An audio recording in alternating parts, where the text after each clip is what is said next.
Hey everyone, I hope you enjoyed that new intro. Welcome back to Jakarta. Or maybe Bogota. Or maybe it's Curitiba.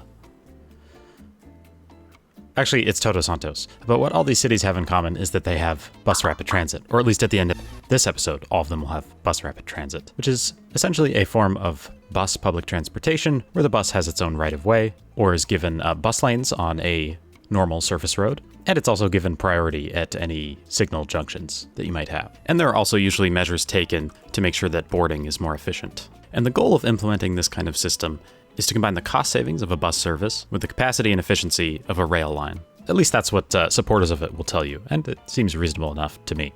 But it's a fairly common thing in Latin America. In fact, some of the earliest systems were founded there, although not in the Caribbean. I don't think there are any systems quite like this in the Caribbean, but we're going to be taking that and implementing it in Todos Santos today. And I selected this location primarily because there was a lot of space and I didn't quite know what to do here. So we have this long BRT road that we're going to integrate into a new urban development. And then there's also just a section of dedicated right-of-way where it almost kind of functions like a metro line running across the river, where it's going to eventually connect up to a transit station that I have yet to build, so I have no idea exactly how that's going to work, but it's going to hook up with that, and that'll allow anyone coming from this area to hook up with the downtown or the island or wherever else in the city they want to go. But as I was building this, I came up with a little bit of a story for why they've implemented BRT here. And I was imagining that maybe this was a fairly suburban sprawl centered area where you have lots of just houses upon houses upon houses and not a lot of office or commercial or industrial or recreational area, green space, anything like that. So they wanted to try to revitalize this area and connect it up to the main city by running this BRT line from this neighborhood, which we're going to end up calling San Juan in reference to the city that I'm taking inspiration from, of course, which I'm sure you're familiar with by now if you watched this series up to this point. But they're going to redevelop this little town into a secondary office and business and commercial center for the city. And we're going to do some of what's called transit-oriented development, which I'm by no means an expert in. So I'm just going to leave some references down in the description if you'd like to learn more about that. As far as my really ignorant understanding of how it works, it's basically you build a transit station and then you build some businesses nearby. So that's what we're going to be doing once we get this road network laid down.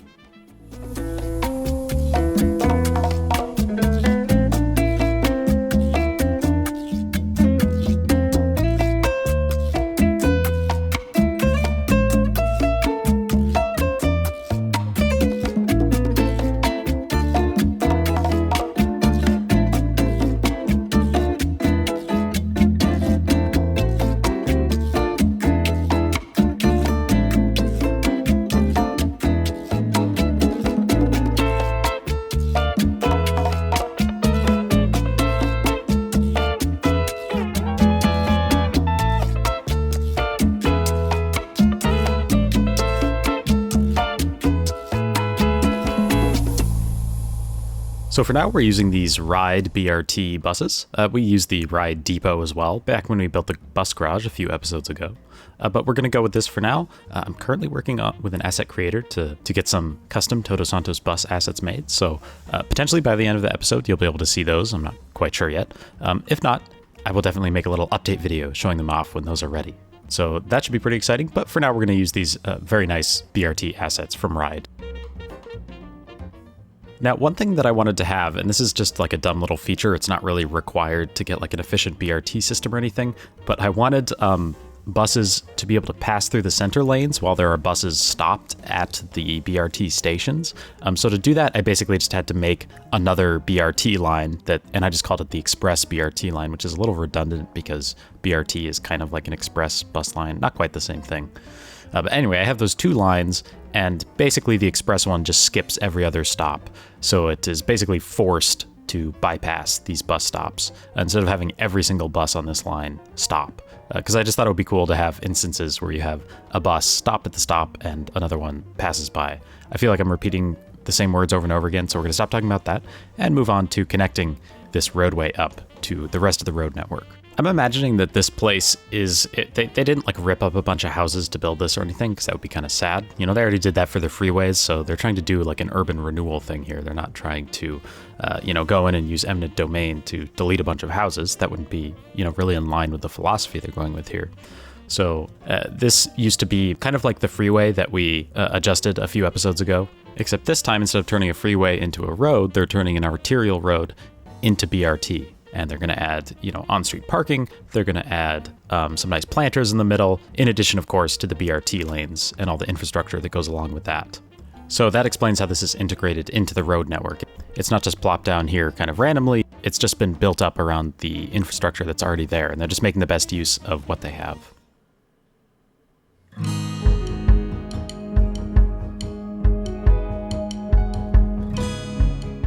So I wanted to detail these roads by hand just so I could have control over how everything goes. So we're just using these vanilla wide sidewalk roads. I believe those were added fairly recently to the game, at least at the time of doing this build they were. And then the hard part is trying to figure out how to fit them into these bus stop pullouts. Because it seems that IMT doesn't work too well with bus stops when you want to do a filler like this. So I tried using PO for the very first time in this series, or technically not the very first time. I tried a little bit very early on, but gave up back in like episode 2 or something. But anyway, I finally got PO and have started using it. So I tried some stuff with that, and of course my first time with PO, I had no idea what I was doing, so it didn't look any good. And I gave up and just decided to do it a little differently with IMT.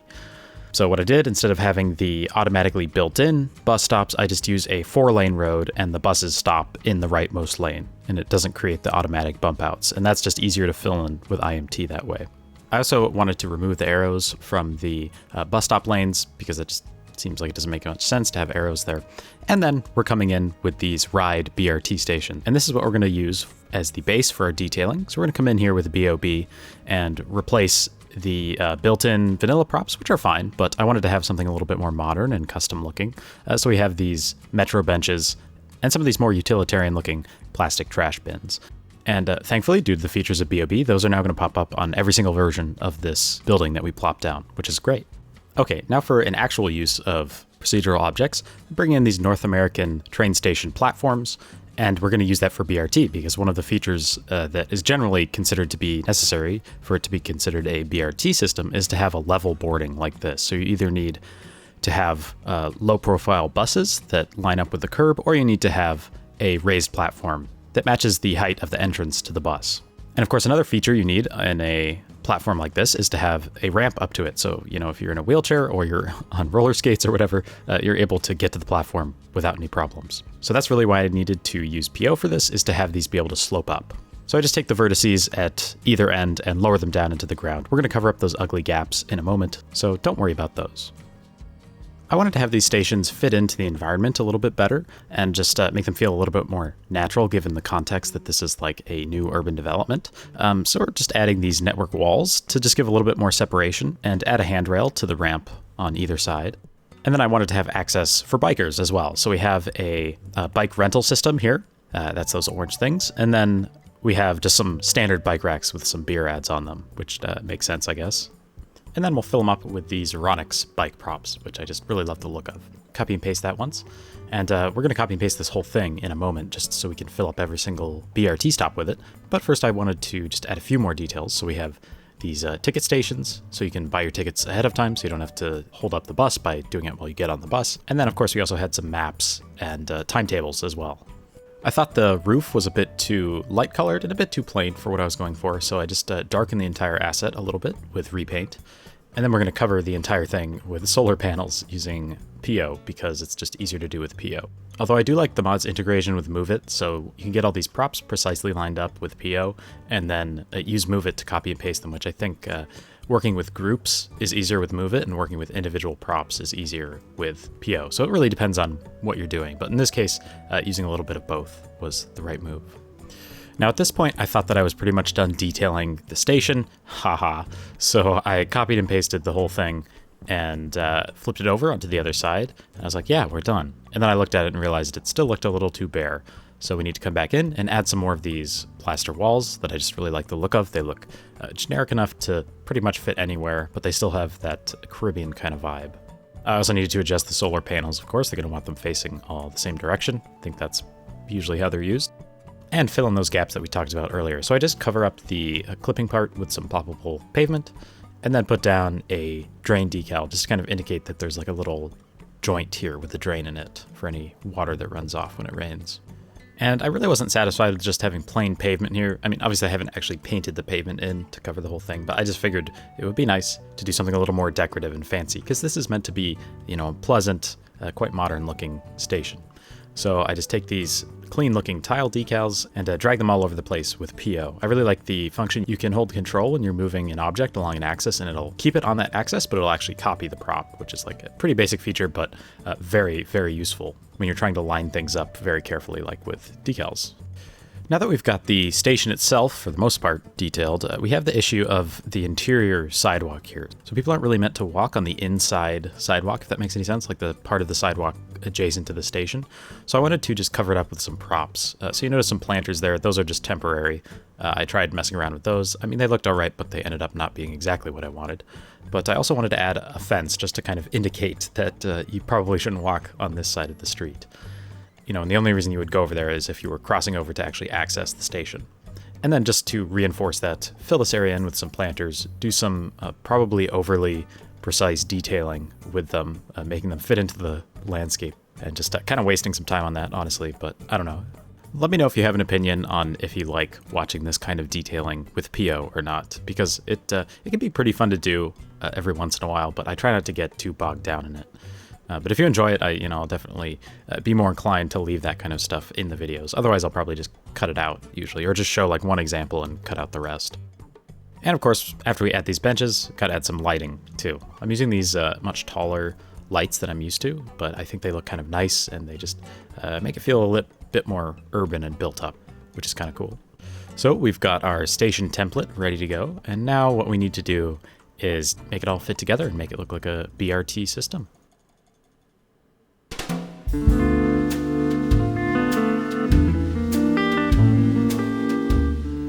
So first I wanted to make the avenue look a little bit more natural, because it's a little wide as is. So basically what I wanted to do is have it bulge out a little bit when you get to the stations, and then for the rest of it, it gets pushed in. So I just do that very quickly with Move It.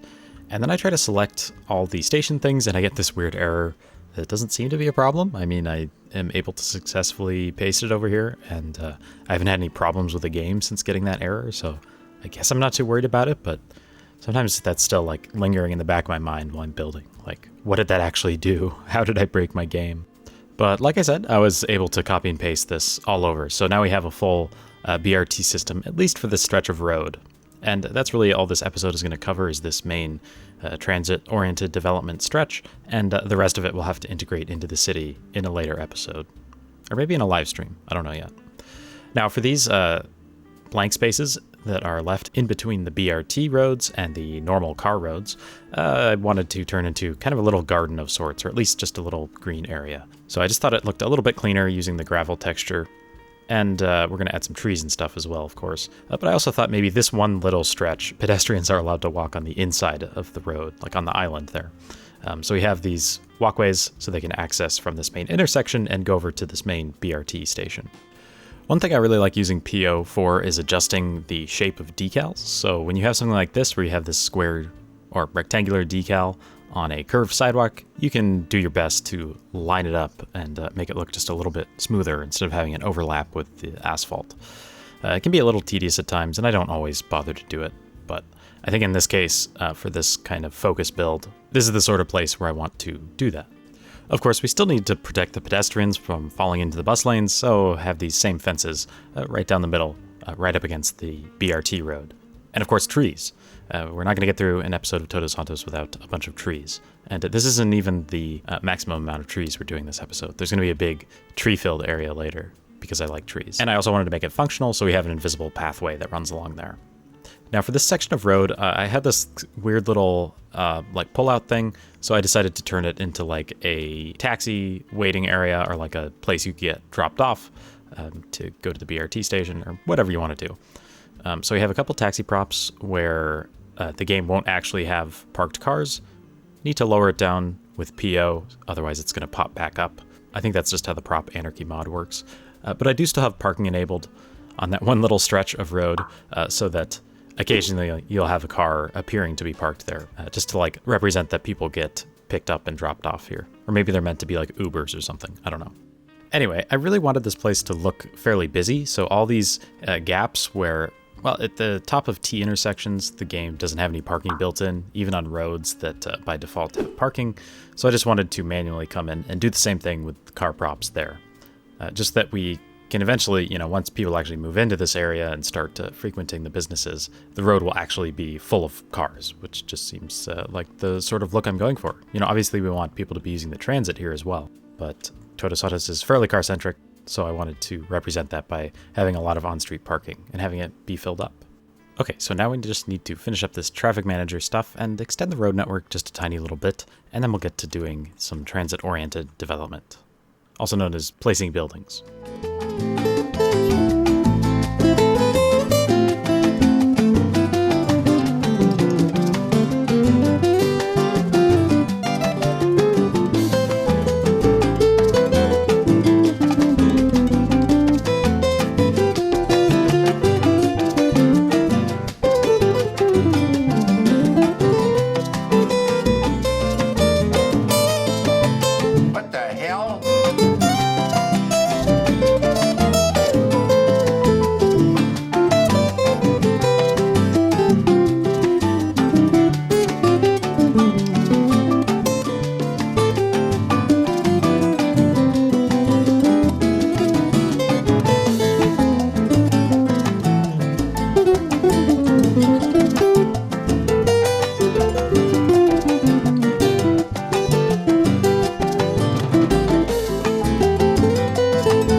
And of course, with the BRT section of the city pretty much done, at least for now, we need to extend our normal bus lines to meet up with it as well. And just to fill in the rest of this area and make it look like it had a neighborhood here that the transit-oriented development was built around, need to fill in with some houses, of course.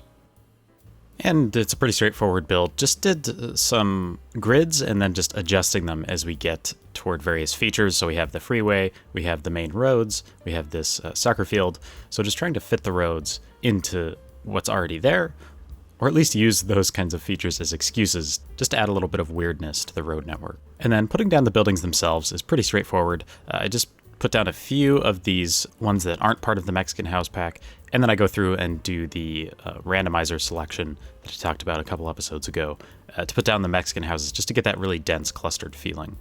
And then any gaps we have, it's pretty easy to just fill them in with trees. I also noticed that all these cars are turning left here, which they're not supposed to do. So somehow those traffic manager lines had been deleted, so I just had to replace those so we don't have those people driving across the busy construction site, which doesn't make any sense.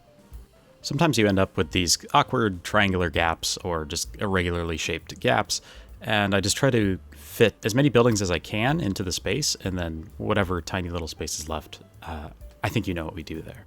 Now, this lot here, I wasn't exactly sure what to do, but I wanted to do something other than just more residential development, because I think it would have felt a little awkward to have just a single tiny row of houses in between the elevated portion of the BRT and the old portion of freeway there.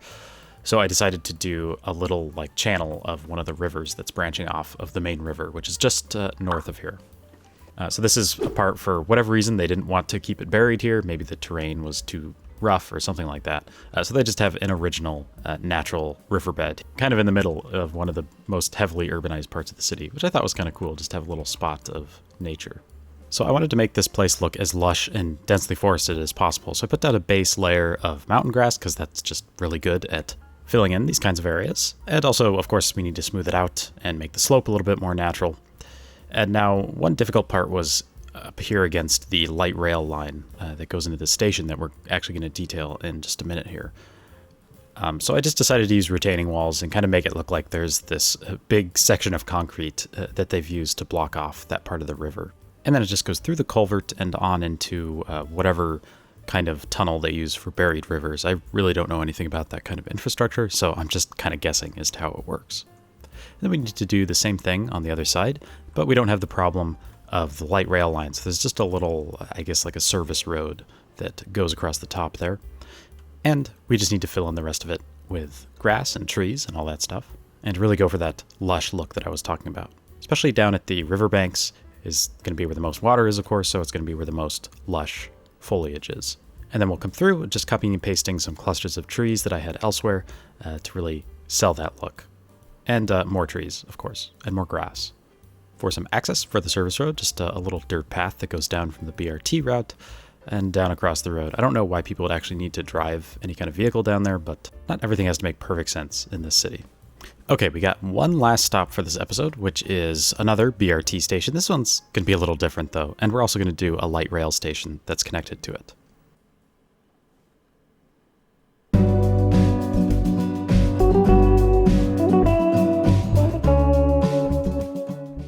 This BRT station is going to be different because it's elevated, which I thought was kind of a cool challenge to take care of. Ended up being really more annoying than anything, but that's irrelevant now because it's done. I'm using these pedestrian elevators so that people can access the BRT line from the road or from the light rail station down there. That's the university rail line that comes over from the university, you may be surprised to find out.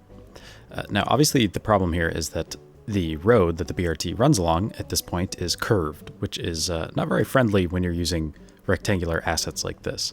So instead of messing around with PO, because there really aren't like a bunch of vertices on these rail station platforms, I just do it the old-fashioned way by copying and pasting a few of them and kind of making my own curve by rotating them a bit. I'm just using the same set of props to decorate it and make it look nice and attractive. Now, I had some people using the sidewalk on the BRT line here, which I really don't want, so I tried to motivate them to not use that by attaching this pedestrian path alongside it, and it works for the most part.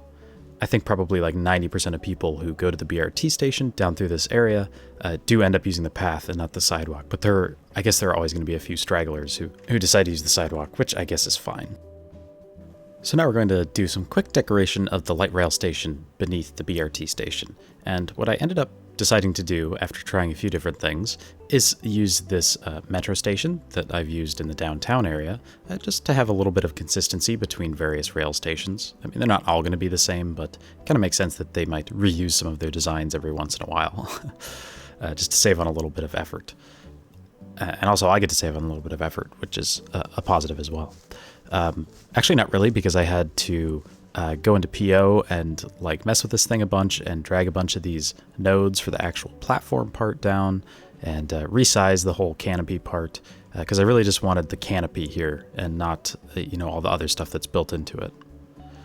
It just got kind of annoying because there are so many vertices on this thing, so I just had to keep messing with it until I got it to work. And that's not the only thing that I struggled with, because I also wanted to connect the university bus line up here as well, because that happens to run along this same road. And I had this really weird issue where I absolutely could not extend the bus line here. It just wouldn't let me. I kept trying different things to add turnarounds for the buses, double-checked all my traffic manager settings in terms of like lane connections and turning restrictions and all that, and I just absolutely could not get it to work for a long time. And then it just kind of randomly started working, and I have no idea why. But it's fixed now, so that's fine. But I thought I'd show you how much I struggled with that, because usually I end up cutting out this kind of thing just because it's not very interesting. But I thought it was sort of funny how difficult this was.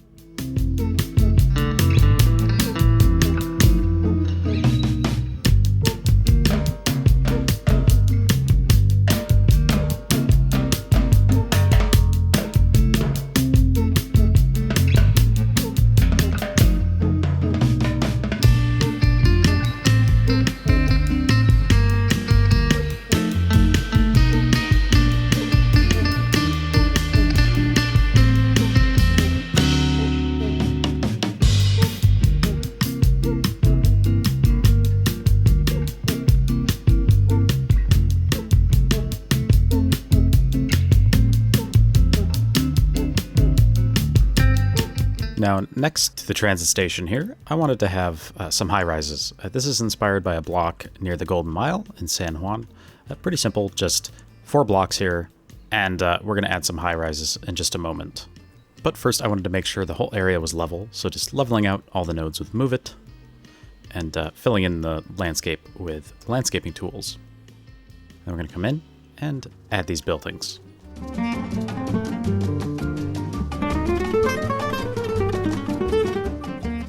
Now there's just one tiny little detail to take care of, and that's that we need to do some lighting. So I'm just going to do a quick pass through here and make sure that there are no awkward dark spots where it should be lit up. There's really not too much to fix, but you also kind of get a nice overview of this place at night. It really lights up the city and stands out when you look at it at night from a distance. Thank you so much for watching this episode of Todos Santos. I hope you enjoyed your time in the city today, and I can't wait to see you on the next one. Bye-bye.